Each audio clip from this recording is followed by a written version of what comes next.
Hi guys, ನಾನು previous ವಿಡಿಯೋದಲ್ಲಿ computer networks ಬಗ್ಗೆ ಚಿಕ್ಕದಾಗಿ ಇಂಟ್ರಡಕ್ಷನ್ ಕೊಟ್ಟು ಸ್ಟಾರ್ಟ್ ಮಾಡಿದ್ದೆ. ಸೊ ಇವತ್ತು ನಾನು ಟೈಪ್ಸ್ ಆಫ್ ನೆಟ್ವರ್ಕ್ಸ್ ಬಗ್ಗೆ ಹೇಳ್ತೀನಿ. There are mainly 4 types of networks: personal area network, local area network, metropolitan area network and wide area network. There are other types as well, but important ಆಗಿರೋದು ಈ 4. Personal area network. Personal area network ಅಂದರೆ it's a network around a person. Example, ನಿಮ್ಮ phone hotspot ಲ್ಯಾಪ್ಟಾಪಿಗೆ connect ಆಗಿರೋದು, ಅಥವಾ ಒಂದು smart watches ಅಥವಾ ಒಂದು ಬ್ಲೂಟೂತಿಗೆ ಕನೆಕ್ಟ್ ಆಗಿರೋದು. It's just personal. ನಾವು ಇದನ್ನು ಪರ್ಸನಲ್ ಏರಿಯಾ ನೆಟ್ವರ್ಕ್ ಅಂತ ಕರಿತೀವಿ. And next, local area network. Local area network ಇದು ಒಂದು ಮಲ್ಟಿಪಲ್ ಕಂಪ್ಯೂಟರ್ಸ್ ಅಥವಾ ಒಂದು ಡಿವೈಸಸ್ನ ವಿತಿನ್ ಅ ಸ್ಮಾಲ್ ಏರಿಯಾದಲ್ಲಿ ಕನೆಕ್ಟ್ ಮಾಡುತ್ತೆ. ಎಕ್ಸಾಂಪಲ್, ಒಂದು ಆಫೀಸಲ್ಲಿ 10 ಎಂಪ್ಲಾಯೀಸ್ ಇರ್ತಾರೆ ಅಂದ್ಕೊಳ್ಳೋಣ. ಈಚ್ ಎಂಪ್ಲಾಯೀಸಿಗೂ ಅವ್ರದ್ದೇ ಆದಂತಹ ಒಂದು ಡೆಸ್ಕ್ಟಾಪ್ ಇದೆ ಆ್ಯಂಡ್ ಅವರು ಸೇಮ್ ವೈಫೈ ರೌಟರ್ ಅಥವಾ ಒಂದು ಸ್ವಿಚ್ ಮೂಲಕ ಕನೆಕ್ಟ್ ಆಗಿರ್ತಾರೆ. ಓಕೆ, ಆ್ಯಂಡ್ ಅವರು ಒಂದು ಫೈಲ್ಸು, ಪ್ರಿಂಟರ್ಸು, ಸರ್ವರ್ಸು ಎಲ್ಲದನ್ನು ಆಕ್ಸೆಸ್ ಮಾಡ್ಕೊತಿರ್ತಾರೆ.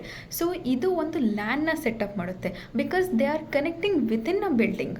ಸೊ ಲ್ಯಾನ್ ಅಂತಂದರೆ ಸ್ಮಾಲ್ ಏರಿಯಾ, ಒಂದು ಹೋಮ್ ಆಗಿರ್ಬೋದು ಅಥವಾ ಒಂದು ಬಿಲ್ಡಿಂಗ್ ಅಥವಾ ಒಂದು ಆಫೀಸಿಗಾಗಿರ್ಬೋದು. Okay, next one is metropolitan area network. Metropolitan area network ಆಗಬೇಕು ಅಂದರೆ at least 2 local area network connect ಆಗಿರಬೇಕು. Okay, and this network is within a city. Example, ನಿಮ್ಮದು ಯಾವುದೋ ಒಂದು ಕಂಪನಿ ಇದೆ ಬೆಂಗಳೂರಲ್ಲಿ ಆ್ಯಂಡ್ 2 ಬ್ರಾಂಚಸ್ ಇದೆ. ಮೇನ್ ಬ್ರಾಂಚ್ ವೈಟ್ ಫೀಲ್ಡಲ್ಲಿ ಇದೆ ಆ್ಯಂಡ್ ಸಬ್ ಬ್ರಾಂಚ್ ಎಲೆಕ್ಟ್ರಾನ್ ಸಿಟಿಯಲ್ಲಿದೆ. ಆ್ಯಂಡ್ ಆ ಎರಡೂ ಬ್ರಾಂಚಸ್ಗೆ ಒಂದು ಸೇಮ್ ಸರ್ವರ್ಸ್, ಒಂದು same like private softwares use ಮಾಡಬೇಕಾಗಿರುತ್ತೆ ಅಥವಾ ಒಂದು ಇಂಟರ್ನಲ್ ಫೈಲ್ಸ್ನ share ಮಾಡಬೇಕಾಗಿರುತ್ತೆ.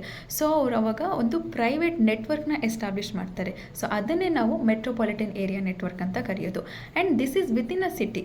1 Bangalore and 2 branches connect ಆಗಿದೆ. ಸೊ ಡಿಸ್ಟೆನ್ಸ್ 15 ಕಿಲೋಮೀಟರ್ಸ್, 20 ಕಿಲೋಮೀಟರ್ಸ್ ಇರುತ್ತೆ. ಓಕೆ, ಸೊ ಇದನ್ನು ನಾವು ಮೆಟ್ರೋಪಾಲಿಟನ್ ಏರಿಯಾ ನೆಟ್ವರ್ಕ್ ಅಂತೀವಿ. ಸೊ ಇದು ಪಾರ್ಟ್ 1. ನಾನು ವೈಡ್ ಏರಿಯಾ ನೆಟ್ವರ್ಕ್ನ ನೆಕ್ಸ್ಟು ಪಾರ್ಟ್ 2 ವೀಡಿಯೋದಲ್ಲಿ ಅಪ್ಲೋಡ್ ಮಾಡ್ತೀನಿ. ಬಿಕಾಸ್ ಇಲ್ಲಿ ಹೇಳ್ತಾ ಹೋದರೆ ತುಂಬ ಲಾಂಗ್ ಆಗುತ್ತೆ and I cannot upload it as a short. So yeah, that's all it for this video. Thank you.